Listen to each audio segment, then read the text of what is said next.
Hi everyone, welcome to the chemistry solution of your PSET paper, and let's start with question number 16. Okay, which one of the following statements is incorrect? तो एक काम करते हैं, इनको पढ़ते हैं. सबसे पहला बोला है an unsaturated hydrocarbon containing a triple bond is an alkyne, which is absolutely true. Second बोला an unsaturated hydrocarbon containing a single bond is an alkane. First impression में हो सकता है आपको ये सही लगे, लेकिन ये गलत है. क्यों? क्योंकि यहाँ पे सिंगल बॉन्ड में एल्केन वाला पार्ट तो बिल्कुल करेक्ट है, लेकिन आपको ये भी पता होगा कि alkane is a type of saturated hydrocarbon, जबकि यहाँ पे दिया हुआ है अनसैचुरेटेड. हमें आइडेंटिफाई करने बोला है इनकरेक्ट, जो कि हमें मिल गया है. Answer is option number B. Okay, इसका रीजन भी अगर आपसे कोई पूछे तो आप ये बोल सकते हैं सिंस एल्केन्स जो होते हैं वो क्या होते हैं, saturated not unsaturated. Okay, question number 17 पे आता है. The hydrocarbons present in LPG are propane and butane, isobutane. The thing is, LPG is a mixture of these hydrocarbons. तो इसीलिए हमारा करेक्ट आंसर होना चाहिए all the above. Answer is option D. Next question is question number 18. Okay, आपको बोला which one of the following statements is correct? Graphite and diamond are non-conductors of electricity. ये गलत हो गया. क्यों? क्योंकि ग्रेफाइट तो इलेक्ट्रिसिटी कंडक्ट करता है. Okay, graphite is lighter than diamond. Is that true? देखते हैं. उसके बाद आपको बोला diamond and graphite burns in oxygen to produce carbon dioxide only. Yes, diamond and graphite are pure forms of carbon, right? तो जिसकी वजह से जब उनका हम कंबशन करते हैं in extreme conditions, the product is carbon dioxide only, no other product. Okay, फिर क्या बोला, diamonds can be made artificially by subjecting pure carbon to very low pressure and temperature. Now this is again not correct. क्यों? क्योंकि क्या कहते हैं, जब हम लोग प्योर कार्बन को हाई प्रेशर और टेम्परेचर में देते हैं तब वो डायमंड में कन्वर्ट होता है, नॉट लो. तो इन चारों में से देखिए, पहला वाला तो इनकरेक्ट, लास्ट वाला भी incorrect. Diamond graphite burns in oxygen to produce carbon dioxide only, ये करेक्ट है. और graphite is lighter than diamond, yes, क्योंकि ग्रेफाइट को जब हम बहुत हाई प्रेशर में दे के उसको और डेंस बनाएंगे तब वो डायमंड बनता है, राइट? तो जिसकी वजह से ग्रेफाइट का डेंसिटी कम है डायमंड से, जिसकी वजह से हम बोल सकते हैं कि 2 and 3 आर करेक्ट. तो हमारा आंसर हो जाएगा only 2 and 3, which is option C. Okay, फिर आते हैं हम नंबर 19 पे. An ester is formed when. 4 options दिए गए. Ethane reacts with acetic acid, ये दोनों तो रिएक्ट ही नहीं करते. मीथेनॉल रिएक्ट्स विद सोडियम, नहीं, इसमें एक सॉल्ट बनता है. Ethanol reacts with ethanoic acid. This should be the correct answer. मैं आपको दिखाता हूँ. जैसे CH3 CH2OH, ये हो गया आपका इथेनॉल, और ये मान लीजिए रिएक्ट करता है इथेनोइक एसिड से, जिसको मैं इस तरीके से भी बना सकता हूँ. अब जब ये दोनों रिएक्ट करते हैं, हम ऐसा बोल सकते हैं, यहाँ से वाटर का लॉस होता है और ये ऑक्सीजन इससे कनेक्ट हो जाता है, जिससे बन जाता है CH3 CH2O C double bond O CH3. इसका नाम है इथाइल इथानोएट, जो कि एक एस्टर है, राइट? तो हमारा करेक्ट आंसर होना चाहिए ऑप्शन सी. क्वेश्चन नंबर 20 बोला गया compound is prepared from gypsum upon heating to a temperature of 373 kelvin and it changes back to gypsum on adding water. What is the incorrect statement about the compound? अब इतना सा पढ़ने के बाद ही आपको एक ये बात समझ में आ जाना चाहिए कि the compound that they are talking about is plaster of Paris. Okay, अब एक बार देखते हैं. The compound is used for setting fractured bones. Yes, that is correct. Plaster of Paris लेके हम लोग यहाँ पे कास्ट बनाते हैं अगर फ्रैक्चर हो जाए. नेक्स्ट स्टेटमेंट बोला गया the compound is called plaster of Paris which is calcium sulphate dehydrate with the formula of calcium sulphate dot 2H2O. तो अगर हम देखें, calcium sulphate dot half H2O is the correct formula of plaster of Paris. Okay, जिसकी वजह से हम अगर देखें ये बी ऑप्शन जो है वो हमारा इनकरेक्ट हो जाना चाहिए. Okay, we can move to question number 21. Baking powder is mixture of X and a mild edible acid such as Y. When it is heated, Z is produced which makes bread and cake soft and spongy. X, Y and Z are respectively. तो baking powder जो होता है, baking powder में होता है हमारा NaHCO3, right? NaHCO3, और उसके साथ एक mild edible acid such as tartaric acid. तो ये हो गया हमारा सोडियम हाइड्रोजन कार्बोनेट, और इसके साथ टार्टरिक एसिड भी आ सकता है। और जब हम इसको हीट करते हैं तो ये Na2CO3 dot carbon dioxide plus water में डिकम्पोज करता है, और इसमें इवॉल्व्ड कार्बन डाइऑक्साइड की वजह से ही बबल्स फॉर्म होते हैं इन द बैटर, जिसकी वजह से केक और ब्रेड स्पॉन्जी होते हैं, राइट। तो हमारा करेक्ट आंसर होना चाहिए sodium hydrogen carbonate along with tartaric acid and carbon dioxide. तो ये हो गया हमारा X, ये हो गया हमारा Y, और ये हो गया हमारा Z। करेक्ट आंसर होगा हमारा ऑप्शन ए।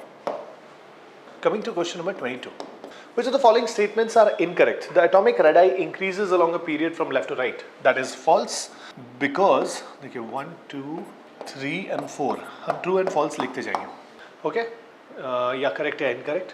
अब हमको बोला गया यहाँ पे कि atomic radii increases along a period, but no, जैसे जैसे हम लेफ्ट से राइट जाते हैं न्यूक्लियस में प्रोटॉन्स बढ़ रहे हैं और बाहर इलेक्ट्रॉन्स, जिसकी वजह से अट्रैक्शन बढ़ने की वजह से the electrons are slowly brought closer to the centre and that is why the size decreases. तो पहला वाला तो इनकरेक्ट हो गया, okay. Second, in periodic table isotopes are given separate places, that is again false. Why? Because the modern periodic table is based on atomic number but not mass. And isotopes में atomic number तो same होता है, mass अलग होता है, right?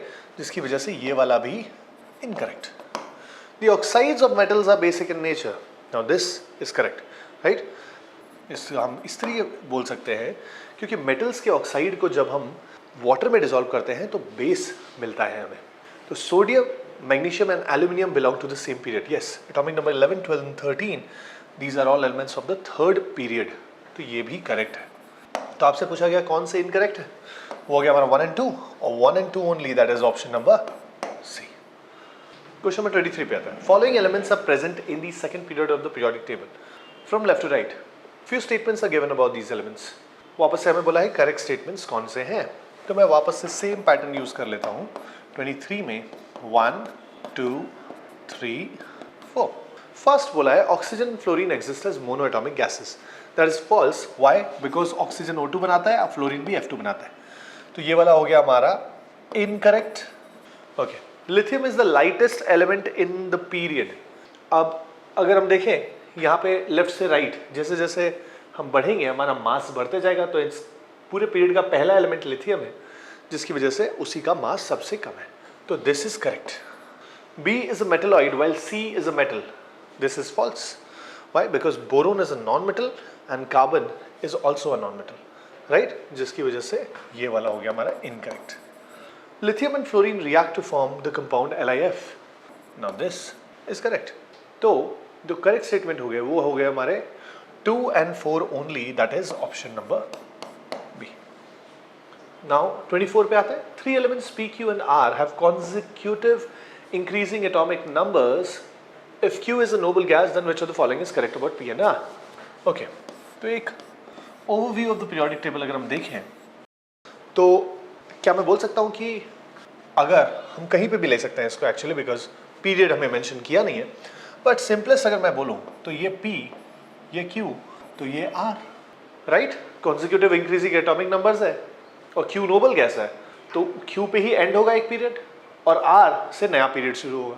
तो अब तुमसे बोला गया है P and R belong to the same period of the periodic table, ये तो करेक्ट हो नहीं सकता। P is a non-metal while R is a metal. Yes, P हमारा नॉन मेटल है क्योंकि वो P ब्लॉक का इधर टॉप का एलिमेंट आ रहा है, और ये R जो है ये ग्रुप 1 का है, और ये जो है ये ग्रुप 17 होगा, तो ग्रुप 17 के सारे एलिमेंट्स नॉन मेटल ही है, और R हमारा मेटल होगा। Now P and R belong to the same group. P and R same group को तो बिलोंग कर नहीं सकते, ये 17 ये 1 एंड नन ऑफ दीज, तो करेक्ट आंसर हो गया हमारा option B, right? For question number 24 the final answer is B, okay. Next देखते हैं, which of the following properties can not be predicted from the position of elements in the periodic table. Okay, देखिएगा एक एक करके। The nature of oxide, अब element के periodic table के position के बेस पे हम ये प्रेडिक्ट कर सकते हैं कि वो मेटल है या नॉन मेटल, और अगर मेटल हुआ तो उसका ऑक्साइड का नेचर मोस्टली बेसिक होगा, और अगर वो नॉन मेटल हुआ तो उसके ऑक्साइड का नेचर एसिडिक होगा, तो ये तो प्रेडिक्टेबल है। फिर बोला formula of a particular compound, तो एक एलिमेंट के बेसिस पे हम उसके कंपाउंड का फॉर्मूला तो प्रेडिक्ट, एक second, the thing is position of elements will tell us the group number, जिसके बेसिस पे हम उसका वैलेंसी पता कर सकते हैं। और वैलेंसी अगर हमें पता है तो हम पता कर सकते हैं कि वो किसी भी दूसरे एलिमेंट के साथ रिएक्ट करके वो कौन सा कंपाउंड बनाएगा। ओके, उसका फॉर्मूला। फिर next is total number of isotopes. Now since we know कि मॉडर्न पीरियोडिक टेबल में आइसोटोप्स को अलग जगह नहीं दिया गया है, और उस कौन से एलिमेंट के कितने आइसोटोप्स पॉसिबल हैं या एग्जिस्ट करते हैं वो हम सिर्फ उसके पोजीशन से बता नहीं सकते, जिसकी वजह से क्वेश्चन नंबर 25 का करेक्ट आंसर हो जाएगा ऑप्शन नंबर सी। ओके, और ऑक्सीडाइजिंग और reducing nature is again an extension of metallic and non metallic character. Okay, so ये भी प्रेडिक्टेबल है। 26 में read the given statements and mark the correct option. दो statement दिए गए हमें। पहला स्टेटमेंट बोल रहा है कि according to Dobereiner, when the three similar elements are arranged in order of their increasing atomic weights, the weight of the middle element is equal to arithmetic mean of the other two elements. Yes, Dobereiner triad यही बोलता है कि जैसे अगर हम देखें lithium, sodium and potassium, right, तो lithium का एटॉमिक वेट हो जाता है 7, इसका हो जाता है 39, इसका हो जाता है 23। और अगर हम 7 और 39 का अरिथमेटिक लेते हैं, यानी 7 + 39/2, तो आता है 46/2 विच इज 23, राइट। तो ये वाला स्टेटमेंट तो बिल्कुल करेक्ट है। और फिर स्टेटमेंट 2 बोल रहा है atomic mass unit is equal to 1/12 of mass of a carbon atom. This is basically a definition of AMU। तो स्टेटमेंट तो दोनों करेक्ट है, लेकिन स्टेटमेंट 2 स्टेटमेंट 1 को एक्सप्लेन नहीं कर रहा है। तो करेक्ट आंसर होना चाहिए ऑप्शन बी, जिसमें बोला है both statement 1 and 2 are true but statement 2 is not the correct explanation of statement 1। Okay, B. फिर 27 X and Y in the given reaction are respectively. ठीक है, तो एक रिएक्शन बैलेंस तो नहीं दिया गया हमें। 27 X and Y in the given reaction देखते हैं। ओके, अब देख सकते हैं यहाँ कैल्शियम 3 है, तो इधर तो आना पड़ेगा 3, राइट। उसके बाद इधर PO4 2 है, तो इधर 2, 2 3 6, तो इधर 3H2, इधर कार्बन 3 हो गया, तो इधर 3 कार्बन डाइऑक्साइड, राइट। ओके, तो हमने पूछा है एक्स एंड वाई, तो x is 3 and y is 2, that is option number C. तो 27 का answer is C. Coming to question number 28, when a mixture of hydrogen and chlorine is placed in sunlight, hydrogen chloride is formed. Okay, this is, we can write this as H2 plus Cl2 in presence of sunlight forms 2HCl. अब statement 2 ये बोलता है कि it is an example of displacement reaction. But whereas we can see कि two chemical species are coming together and combining to form a new compound, and this is literally the definition of a combination reaction, right? तो पहला statement तो correct है, लेकिन second statement गलत। इसका मतलब correct answer should be option C. Statement 1 is true and statement 2 is false. C. 29. Which of the following elements are metals? 29 देखिए, तो आपसे पूछा गया कि कौन से elements metal है, तो एटॉमिक नंबर के बेसिस पे हम बता सकते हैं। तो 1 एलिमेंट जो है दैट इज आपको दिखाई दे रहा होगा एटॉमिक नंबर 12, यानी कि मैग्नीशियम है। 2 में 9 मतलब फ्लोरीन, 3 में 15 मतलब फास्फोरस, एंड 4 में 11 मतलब सोडियम, राइट। तो इन सब में आपको दिखाई दे रहा होगा कि मैग्नीशियम और सोडियम आपके मेटल्स हैं, that is 1 and 4, and 1 and 4 is given in option number C. Okay, 29 के बाद हमारा आ रहा है 30. Okay, approaching the last question of this paper in chemistry section, बोला गया है metals are generally ductile and metal W is the most ductile metal. फिर 2 में metals generally possess high melting points but few metals like X have low melting points. फिर metals are good conductors of electricity but metal Y is a very poor conductor of electricity, and among metals Z is a poor conductor of heat. Okay, तो यहाँ पे 4 properties दिए गए हैं हमें 4 metals के बारे में, और हमें उसको रिलेट करना है कौन से एलिमेंट के साथ या कौन से मेटल के साथ ये मैच कर रहा है। ओके, तो बोला metal W is the most ductile metal. अब पीरियोडिक टेबल में अगर हम देखें तो gold and platinum are the most ductile elements, तो हमें देखना है कि कहाँ गोल्ड या प्लैटिनम आ रहा है। अब ये देखें अगर, तो हमें B में पहला element that is W gold दिखाई दे रहा है, तो that already gives us a hint कि B should be the correct answer, but हम चारों स्टेटमेंट्स के लिए वेरीफाई करेंगे। तो बोला है metals generally possess high melting points but few metals like X have low melting points. तो गोल्ड के बाद हमारा पोटेशियम, यानी कि एक्स जो एलिमेंट है उसका मेल्टिंग पॉइंट लो होना चाहिए। और yes it matches with potassium, क्योंकि पोटेशियम में भी मेल्टिंग पॉइंट क्या होता है, कम होता है। ग्रुप 1 के एलिमेंट्स हैं उन सभी का मेल्टिंग पॉइंट लो ही है। थर्ड पे आता है metals are good conductors of electricity but metal Y is a very poor conductor of electricity. This is an exception. ज़्यादातर मेटल्स को हम गुड कंडक्टर मानते हैं इलेक्ट्रिसिटी का, बट कुछ element such as tungsten and bismuth उनका conductivity काफ़ी कम होता है, जिसकी वजह से they act as poor conductor of electricity. तो टंगस्टन यस ये भी मैच हो रहा है। और among metals Z is a poor conductor of heat. Z is a poor conductor of heat मतलब यहाँ पे हम कौन सा एलिमेंट दिखाई दे रहा है, लेड। यस लेड का हीट कंडक्ट कर पाने का टेंडेंसी काफ़ी कम होता है। तो करेक्ट आंसर होना चाहिए हमारा क्वेश्चन नंबर 30 का बी।